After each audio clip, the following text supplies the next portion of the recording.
Expression is acceptance. When I express something, I already accepted it because I put it out there.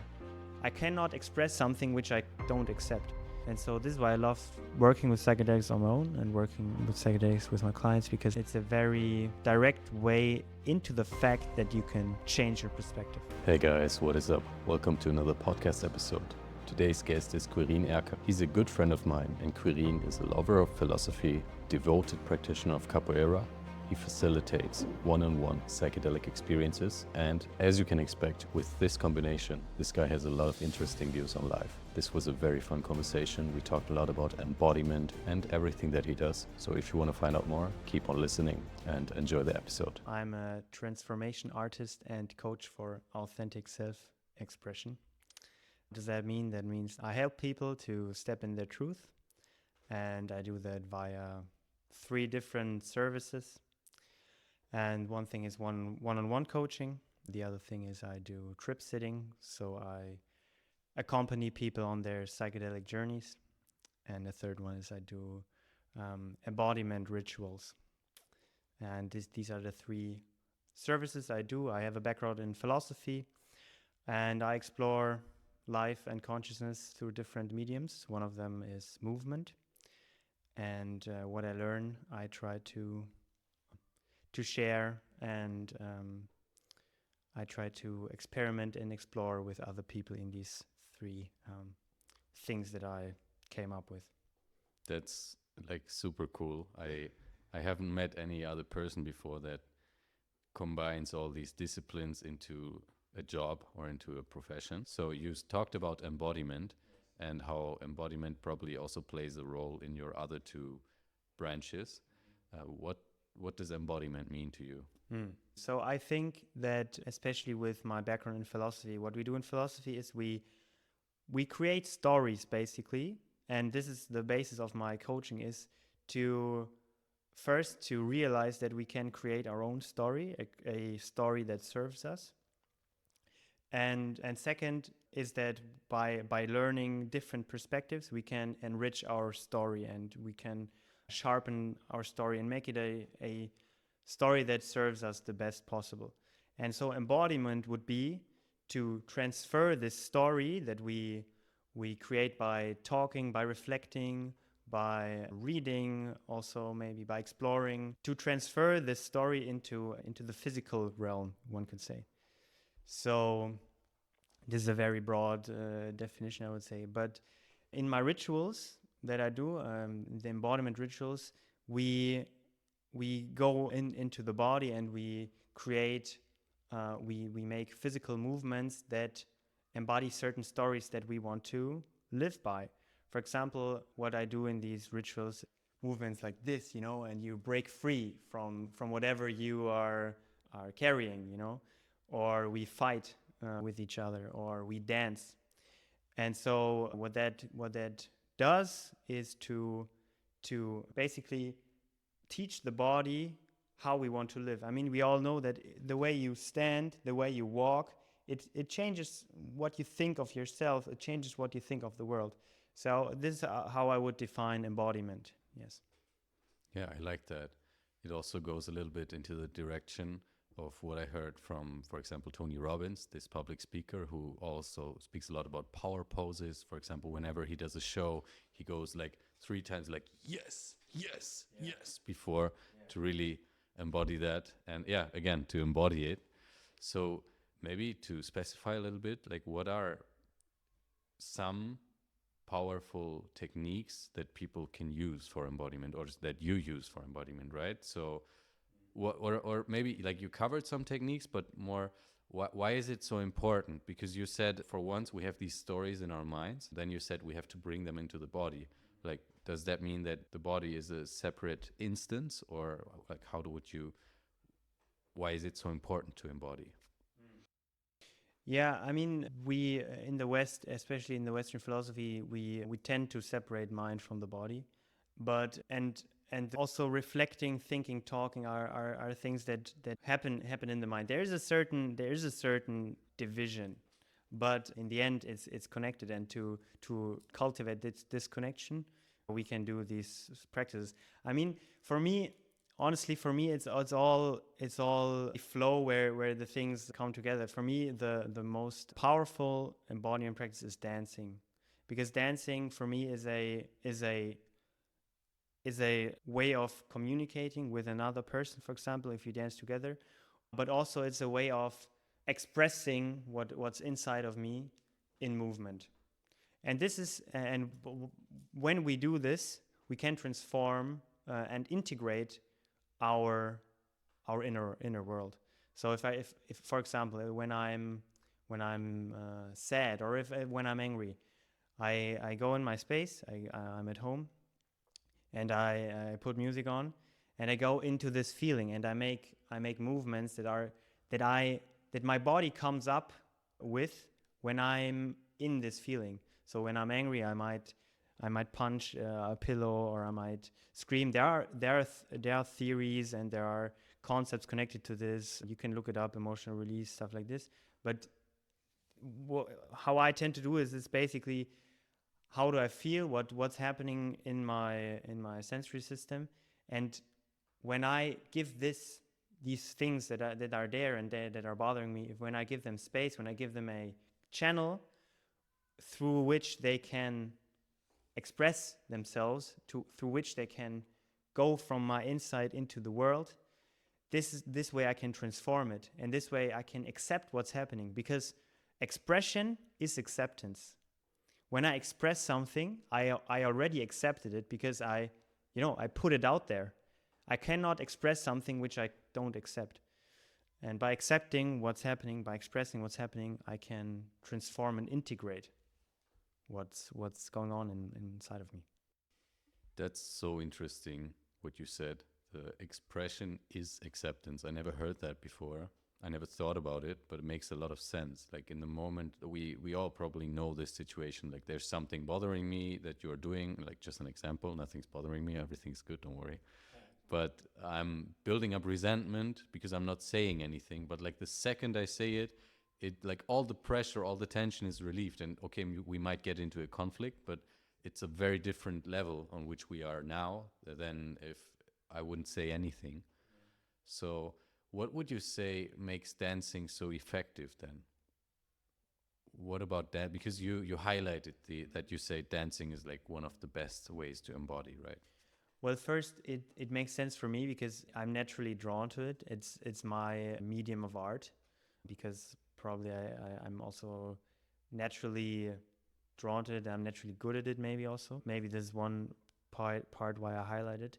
But also, I would say, and that's interesting, like improvisational dance.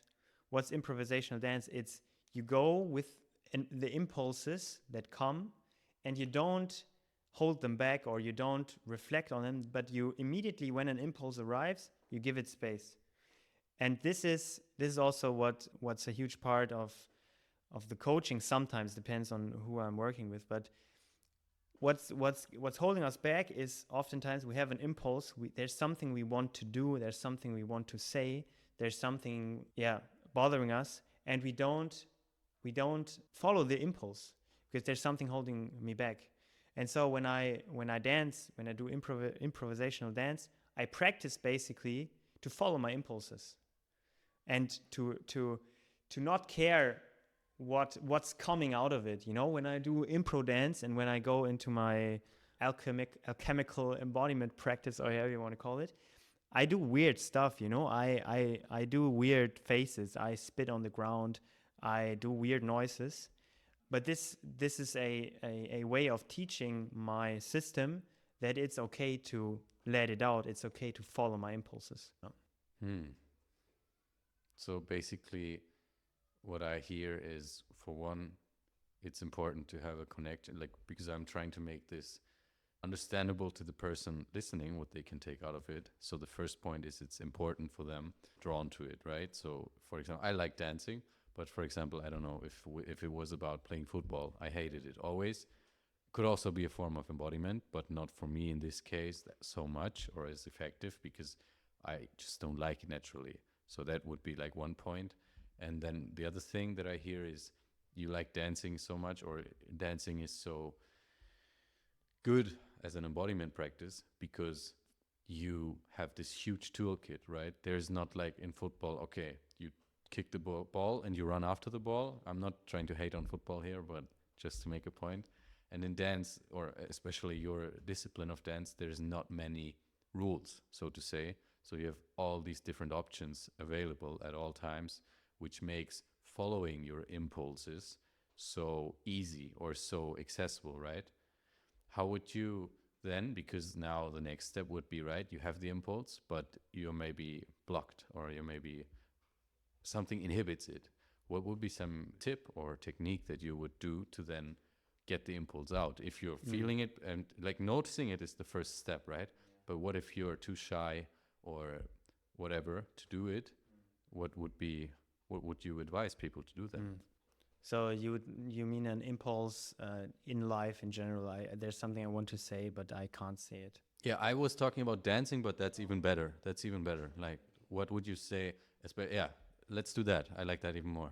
Yeah, so first it's important to realize that there's something you are holding back, because oftentimes we there's something we want to do, but we don't admit it to ourselves. So we rationalize it, or we make up stories in our minds. For example, okay, I want to tell this person my need. For example, I don't feel seen by this person, and I feel like telling this person, but then there's a blockage blocking me from telling this person my need. And then their stories are coming in. For example, yeah, but they're not in the right mindset right now. They can't listen. Maybe I'm too much for them, So the first part would be recognize that there's an impulse, that there's something inside of you that's wanting to come out. And then second of all is reflecting what it is, what's the source of it, and basically reflecting why do you not feel like this, you're not allowed to express this. And then there's certain belief systems connected to this, and then you can reflect on these belief systems. For example, you see there's this story in your mind, it's not the right time right now. And then you can reflect, is it really not the right time right now?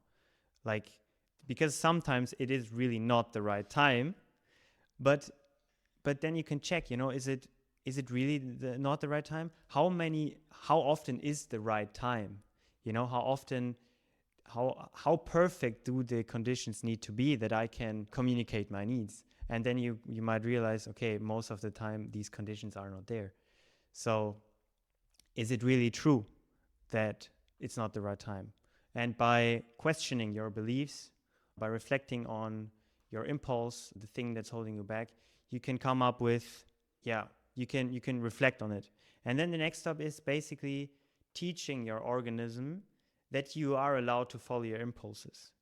So this is what we do in the coaching as well, is like, okay, for the next 8 weeks, like we have certain points on which we want to work on, but the underlying theme is courage. So you try to teach your system that you are allowed to be courageous, and slowly pushing yourself into these things you're trying to avoid, slowly pushing yourself, not too much, seeing what's the next step, where's the next point where I can be courageous, and slowly expanding your courage, basically the ability to be courageous in different situations, you can express yourself more and more freely. And so this is how I would describe the process. Yeah, it makes a lot of sense, right? Like, as in training, we have progressive overload, meaning this week maybe I bench press 120 pounds, next week 125, and so on. So like slow incremental changes, not like a huge step at one time. I really, really resonate with what you say, especially thinking back of the last couple of weeks. They were really eventful in my life.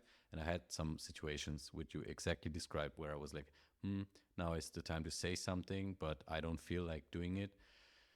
What is like your go-to strategy to say or to allow yourself to? So let's suppose we have to say something to another person, but we're not courageous enough right now to do it.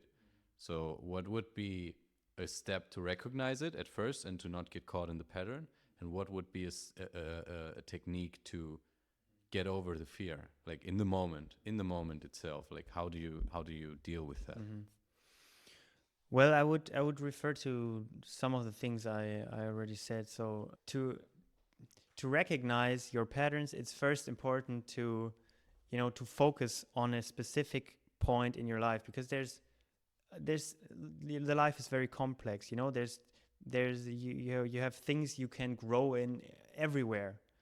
So you need to reflect on what's holding you back. What are situations that's holding you back? You need to first realize that this is something you struggle with, and then you can, this huge picture of your life, you can narrow it down and you can see, okay, I have a problem with communicating my needs. This is something I struggle with. This is something I want to get better with. So this is the first step. And with that, as I said, like, take small steps, be courageous, push yourself a little bit. And well, one technique is, just do it. Sounds stupid, but count to 3 and then just say it. And what helps also is to get into nonviolent communication. I would highly recommend it, especially when it comes to communicating your needs and things like this, because when you open up a space where the other person is on your side, it's much more easy to communicate your needs. So you might start with, hey, do you have time do you have space and time for me to express something that's going on? You could start with this, not just by blah blah blah blah. So start easily, create a space where you can be vulnerable, where you can express yourself freely, and then you can be in contact with the other person, see how they react. Maybe they are like, sometimes they are attacked, they're like, oh no, what's coming now, no? And then say things like, it's all good, there's just something inside of me that wants to be expressed, things like this. So you create a space where you can open up, and then just do it. It's the more often you are able to jump over this imaginary wall, the easier it gets. So step by step, take it easy, but be courageous. I like that. What I've used in my past, there's one very specific situation that I recall, which was there was a girl that I liked, and we hung out a lot, but she didn't know it, and I never told her. And I was like, oh, what do I do? I talked with my friend. He was like, hey, did you actually talk to her about it? I was like, what? Talk to her about it? Are you crazy? Are you out of your mind? Like, and then I was like, wait, maybe that's not a bad idea. And then I went to her, and I really didn't know what to say. So that's what I said. I was like, hey, I don't know how to say this, so I'm just going to say it.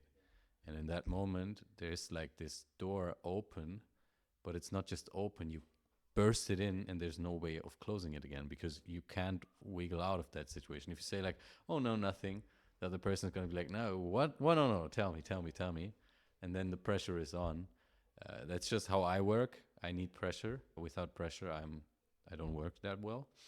But that really struck a chord in my mind. Like, okay, yeah, I remember that exact situation. Like this, and it gets easier the more you do it, having hard conversations. And I'm gonna have a look into nonviolent communication. I heard about it a lot, but I've never actually took the time to investigate it.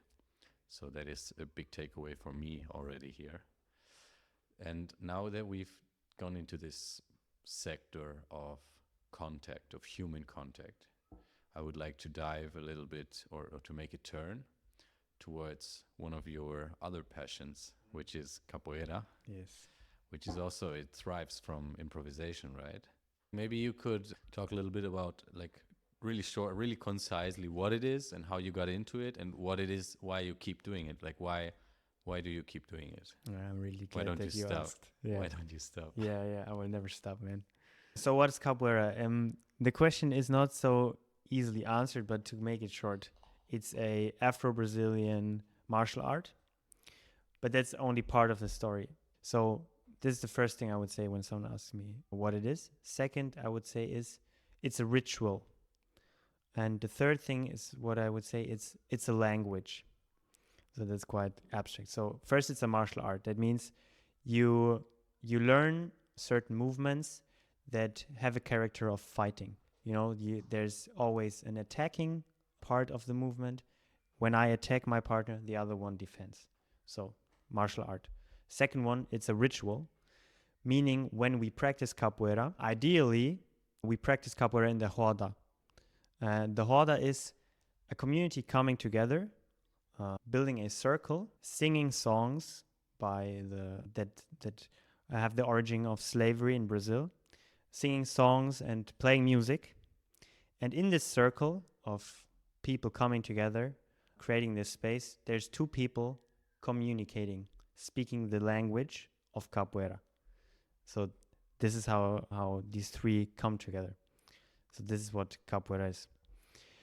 How I got to it is just by luck, I guess. It came to me, over my university.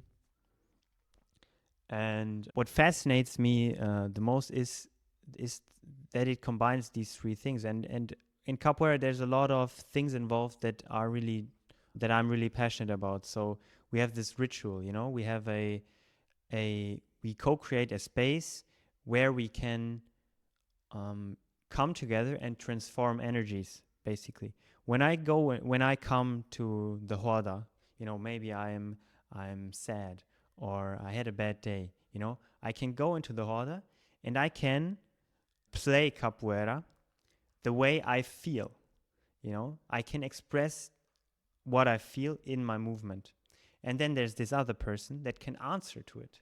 So what's already happening is what we talked about, I embody what's there and I transform it. We transform it together, we co-create it. So this is what I really love. Then I really love the music part about it, the history, and there's a deep philosophy embedded in it. So for me, capoeira is embodied philosophy, and so I'm into philosophy. So this is what I love too. Yeah, that's like the intersection between the two. I see. I heard that a lot already, like people comparing movement, or in this case capoeira, with vocabulary and language, and also something that can flow and happen. And how about, like, because I know capoeira is also pretty physically demanding, like the more you get into it, the more you advance, the more you do all these flips and balancing your body weight on your hands or maybe on one foot, or jumping and rolling. And how would you say has this physical aspect of becoming more physically capable of speaking the language of capoeira transformed your non-capoeira life? This is a great question. So first I would say I have rarely found things that speak to my body, mind, and soul at the same time than capoeira. So physically it's very demanding. So I got gains, by practicing capoeira. If I want to do the hard movements, I needed to go to the gym. I went to the gym a little bit. I practiced the movements, so I got gains. Next thing is I got more flexible, because to do the flips and the kicks, you need to be flexible.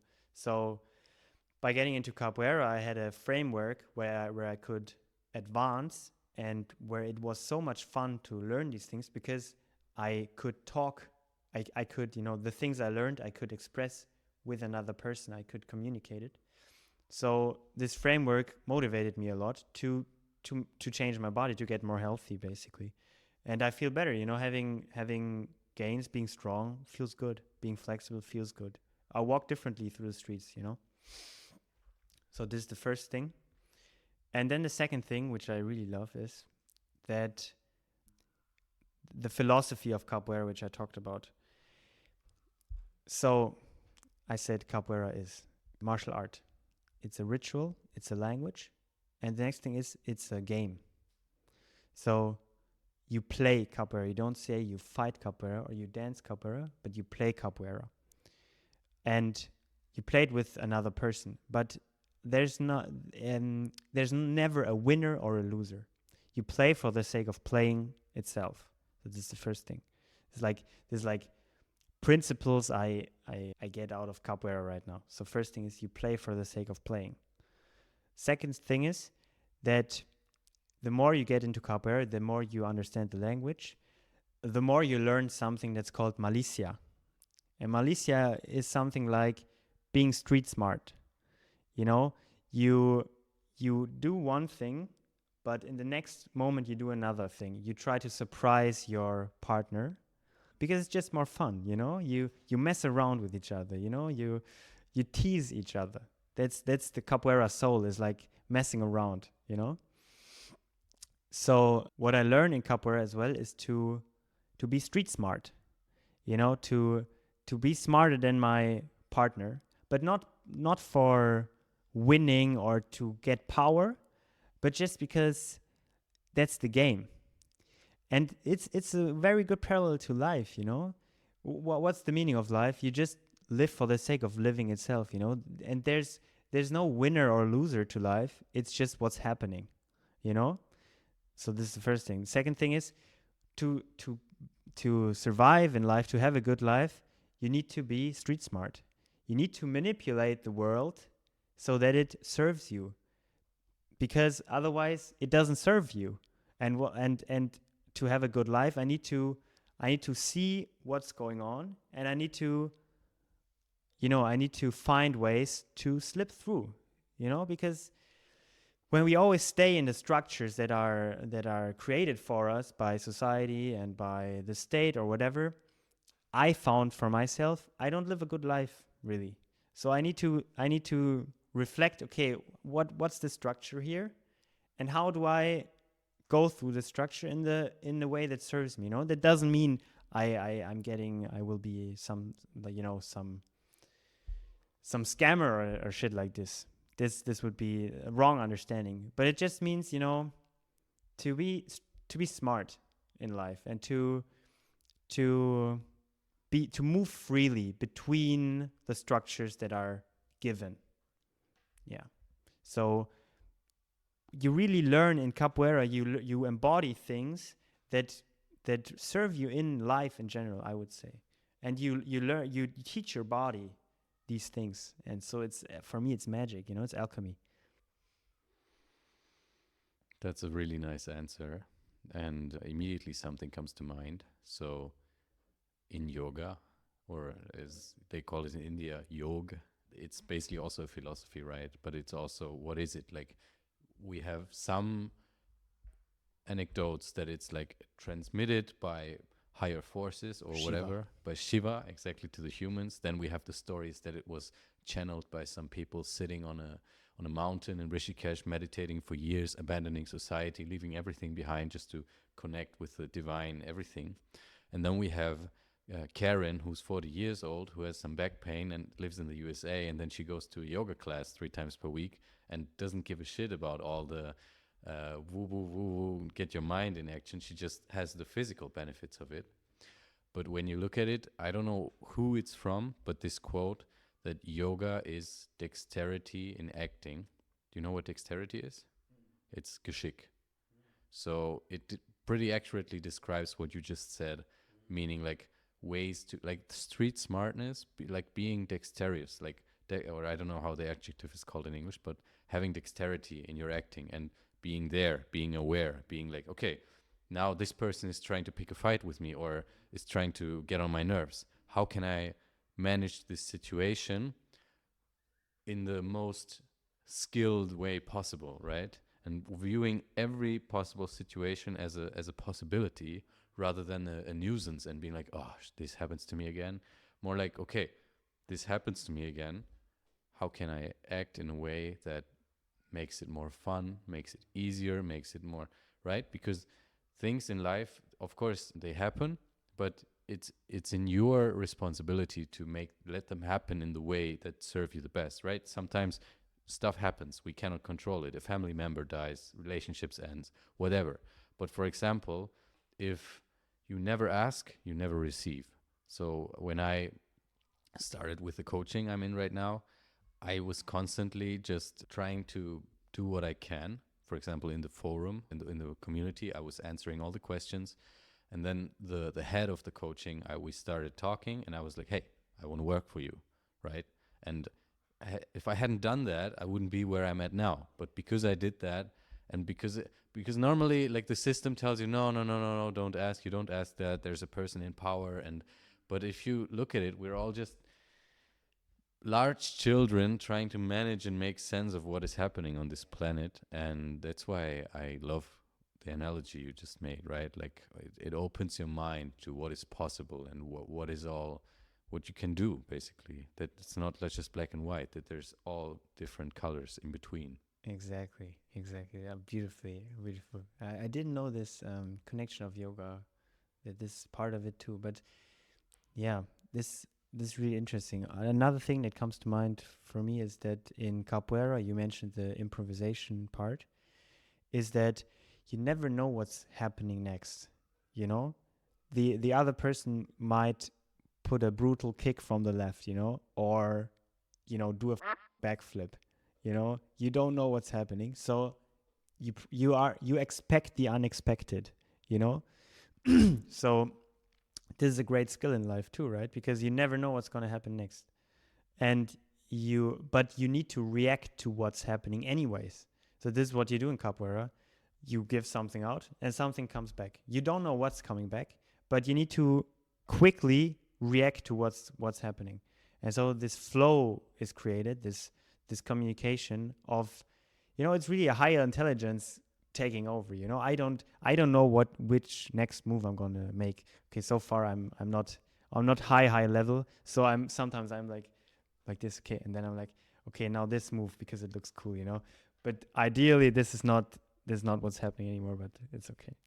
Yeah, so it's really, and I think we need especially in a time where, or in our culture where thinking and talking is the main way of learning. It's not even talking or listening, it's reading.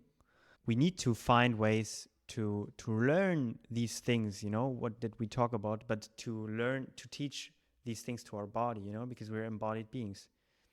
And so doing yoga, doing capoeira does help, but it also helps to reflect on these principles, because theory is nice. Theory is good to have, because when I understand capoeira, the philosophy behind it, I can see it in the movement more clearly, and my body can learn it in this specific way. Yeah. That is something that I also okay, if you make the analogy of a language, right, and vocabulary, if you go to a Spanish speaking country and you don't speak a worth of Spanish, you can't expect to have any meaningful interactions with other people. Same with, so you need to sit down and learn like at least the bare minimum, right? And I feel like that's pretty similar in capoeira, what you described, right? So beginners or like advanced people also, they will still have, especially as a beginner, you will need to get some foundations first to be able to do anything, right? If you don't know nothing about capoeira, you won't be able to enjoy or to participate in it. So you will have to, for a certain period of time, there needs to be an investment made, and you invest fun into like having less quote unquote fun now and doing more of the maybe sometimes boring drills and skill building exercises, to then later on be much more free in your expression and be much more, yeah, to be able to handle that. And then also what you said, like, which is super interesting because it's the same thing why I love handstand so much. You said you went to do capoeira, and you got like sort of really excited about it, and you really started to be like, man, I want to get better. And then all of a sudden you encounter these hurdles, like, okay, for the cartwheel I need to have like a semi-solid middle split and to have like flexible backsides of my legs, so I'm going to stretch a little bit. Next up, okay, I want to do like a walkover, so I need like decent pushing strength so my arms can handle my body weight. Okay, so I'm going to go to the gym and do some and move some weights, so like the byproduct of your passion for capoeira drives you and brings you also on the next level in other disciplines as well. Meaning, except for pulling, right? There's not many pulling moves in capoeira.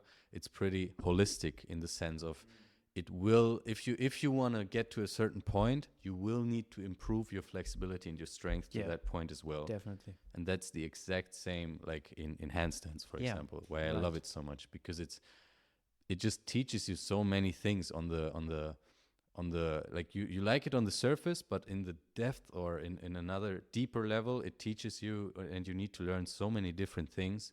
And that is why, like, it's not as important, like, okay, what do you do? Do you want to do capoeira or play football? I don't know why people want to do that, but or do handstands or whatever it is. All that it's important, that ties back to the beginning, is that you enjoy it, right? If you don't enjoy it, why would you even do it? Exactly, and that's connected to your personality, you know. So capoeira is really reflecting my personality, and that's why I love it so much. That's why I fell in love with it so much, and it gives a framework of staying motivated, you know, because I'm like in the Horda. I want to learn capoeira. I learn capoeira for the Horda because there's, my friends are there, my master is there, and we are connecting in this beautiful ritual. So this is what I train for, because it's just pure joy. I will do go today even to the Horda. And yeah, it's what you said. If you have a framework that brings you joy, it's much easier to learn anything. And if you have a reason for it that serves you, if you know you will go to Spain because you love the weather and the cities, you have a reason to learn the language, and this serves you, gives you a better life there. Because otherwise, why would you do anything? If you need a reason for it that makes sense in your story. The story the story of your life, basically. Yeah. Yeah, be like having a purpose and having a meaning and being purposeful about things. And that's also something that I never really understood back then, because also, like, sort of the point of why I'm doing all this and teaching people is because I was in the shoes of a person who's just starting out and seeing people do, I don't know, handstands or a backflip or whatever it is. I can't do a backflip yet, but just an example. And I was like, oh man, I want to do that, but I don't know how and why and how should I ever get there. But the way you get there is you choose something where you really feel some resonance, and that nobody can tell you what to do. You have to find it out yourself. Like, if you don't do the research, if you never get physical, again, embodiment, you will never find it. There's this idea or this concept of, like, yeah, one day you're going to find it, and probably you're going to find it if you go out into the world and research. But if you stay at home, that's what I did back then, and do really nothing, and don't, because we all have, if we really listen and are silent once in a while, meaning like no distraction, our body is communicating with us 24/7. Like, there's a feeling that tells you, okay, I want to do this, or hey, I haven't called this person in a long time, or whatever. And once you start listening to that, most magical things ever can start happening. And once you find something that has some sort of meaning to you, I can only advise you to stick to it. And even on the days where you don't feel like it, just walk in the same direction. There's this analogy of, like, you have two cars, right? And one car, like, they all go to the same destination, and one car accelerates, and, like, sometimes it goes slower, but sometimes it goes faster, but it never stops. It just keeps going. And the other car always accelerates at full speed, but only for 5 seconds, and then he brakes. And then he accelerates for 5 seconds again, and he brakes. And the thing is, the first car, while it's not going at full speed all the time, it will reach the goal much quicker and much safer and much more enjoyable, much less frustrating. And the other car is going to spend a lot of fuel, a lot of energy. It's not going to get there in time. And the analogy is this, that if you keep starting over new things, in the beginning, it will always be exciting. It will always be like, yeah, I can't wait. But there will always be 100% certain, whatever it is that you're doing, if it's a relationship, your dream job, a new country, whatever it is, doesn't matter. There will be days where it's shit. There will be plain days where you won't enjoy it. And I've been this person that does, like, hey, I'm going to pick up skating now. Now I'm doing yoga. Now I'm doing rock climbing. And I advanced in all of these things, but not nearly as quickly as if I just would have stuck to one thing. Doesn't mean you have to do it for the rest of your life. But, like, it's also a very important quality of continuity. Continuity and discipline is, at least in my life and my reality, something that is really important and really valuable. Just to tie the point, things like handstands or capoeira in this case, that are quite difficult to achieve, to be able to do it on a decent level, they are a great teacher for exactly this concept of like, okay, I put in work now and I get the reward later. It's like putting out crops. It doesn't grow in one day. You have to water it, you have to take care of it every day, and then finally one day you'll be able to live from it and it will nourish you, right? Yeah. Yeah. Beautiful. Maybe to tie another point, what is the reason you are working with psychedelics? That's that jump to a different realm. The reason why I work with psychedelics. So for me, maybe it already came through a little bit, but for me, it's all about, every second of our lives, we are in a perspective that's connected to our story. I have a story about myself in the world. We, as Germany, have a story about ourselves in the world. Everything we perceive are stories. This is the story of a microphone. This is the story of a table. It's a story. It's not. The table doesn't exist as a table by itself. It's a concept we create that's connected to other concepts. So what I realized with studying philosophy and exploring life is that basically there's an infinite amount of perspectives on anything, on life, and that means that, and I can look at a certain thing from one perspective or from another perspective. And I learned with studying philosophy, because what is philosophy? Philosophy is someone sat down and because of the time in which he lived, something of the physical reality stuck seemed important to him. For example, Marxism is drawn by the fact that we had this societal structure where there were some capitalists and a lot of people in the working class. So he saw this, and then he developed a philosophical perspective that made this the fundament, the fact that this is the way our society works. But then society changes, everything changes, and another thing pops into the focus of the mind, and then you're like, okay, so no, but this is where it starts, this is really the main thing of life, and so when you study philosophy, you have all these different narratives about life starting at different points. You could start at what's the most tiny part I can see. You can start at the big parts. You can start everywhere. And so, that means that there are several perspectives basically. And what I realized is when I study philosophy is that I can choose the perspectives, because there's no objective truth. Well, I went a long way. No, I love it. Keep it going. There's no objective truth, so I can choose the perspectives that serve me. And choosing the perspectives that serve me is my story. It's the story about myself in the world. We all have a story. But most people of us live a story that don't serve us, or that don't serve us in specific ways. We tell ourselves, okay, we are not good enough, or I can't do this, or I can't do that, and I shouldn't do this, I shouldn't do this. But really, that's the story you're telling yourself. And the power in changing your life is changing the story. This is what I feel like that's the right way to describe it. So, and to come back to your question, what do psychedelics do? Psychedelics can show you different perspectives. They can show you perspectives you were not able to look from because you were in your old story. So the way I do the trips is that we talk before with my clients. I talk what are things that are holding you back, what are your struggles, and so on and so forth. So I know the stories, and then when we go into the meta realm, how I call it, when you take the substance, I let the people go there on their own. When they are tripping, I just hold space. I don't talk to them or try to change anything.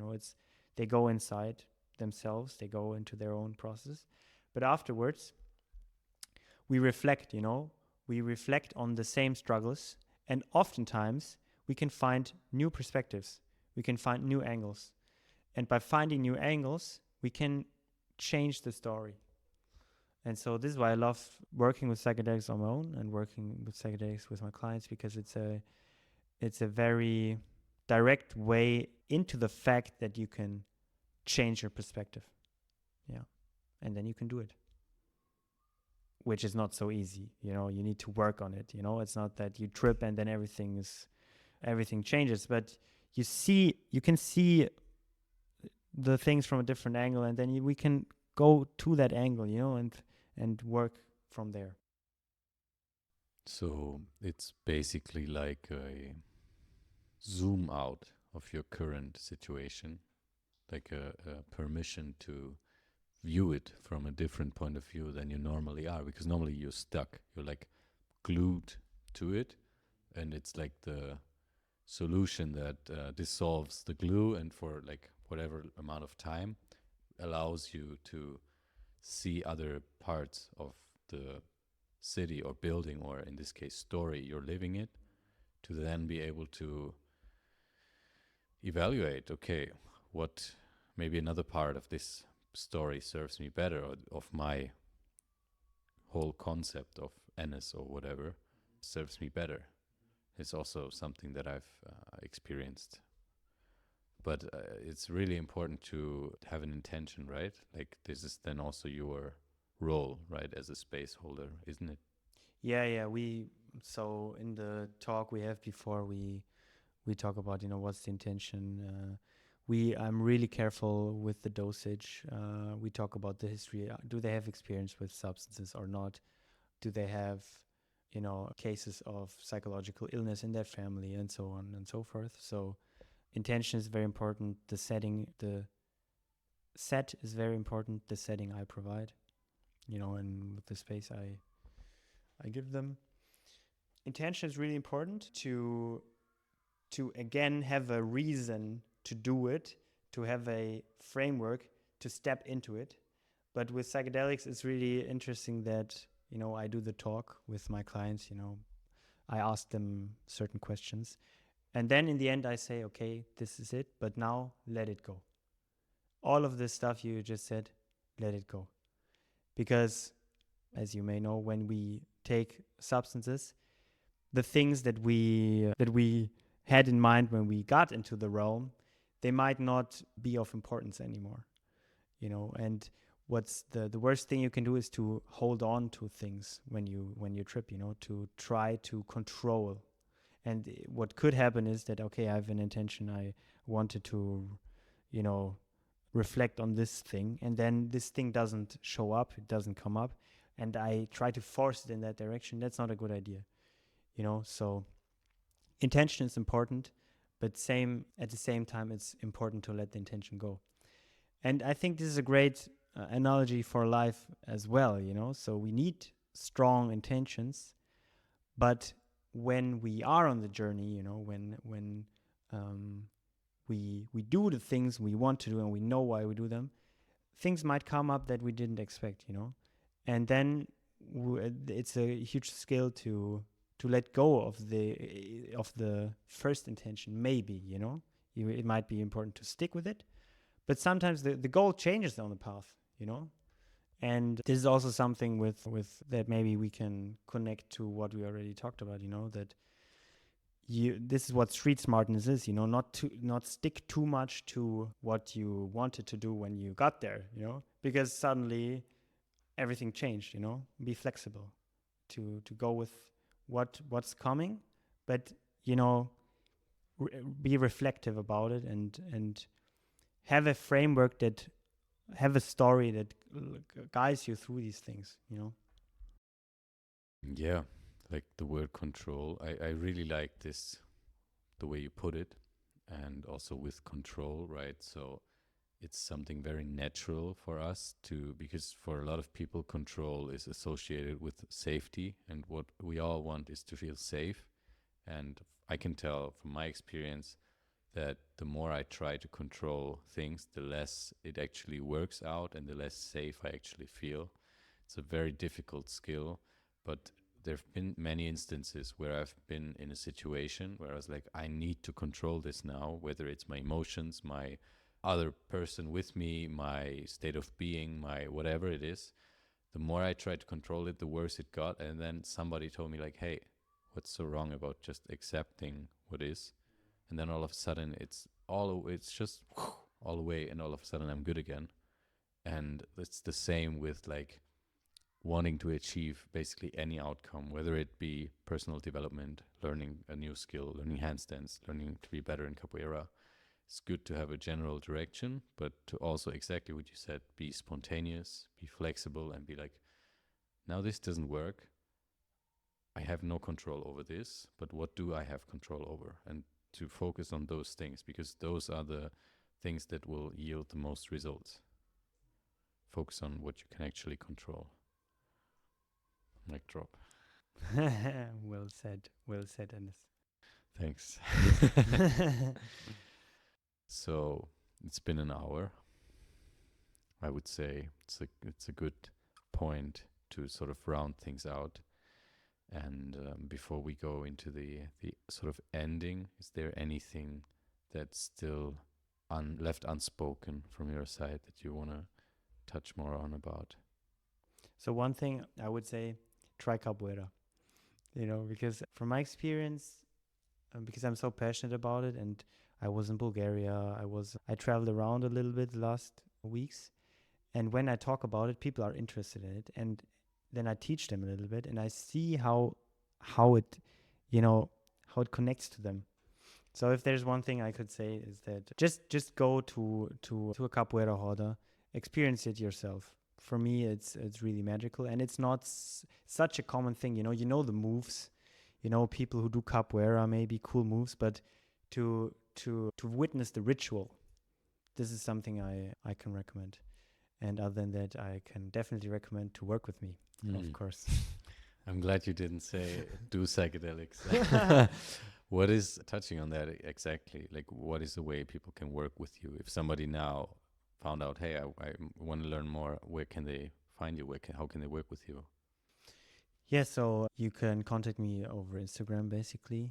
And there you can see my content. And as I already said, I do one-on-one coaching, I do trip sitting, and I do the ritualistic work.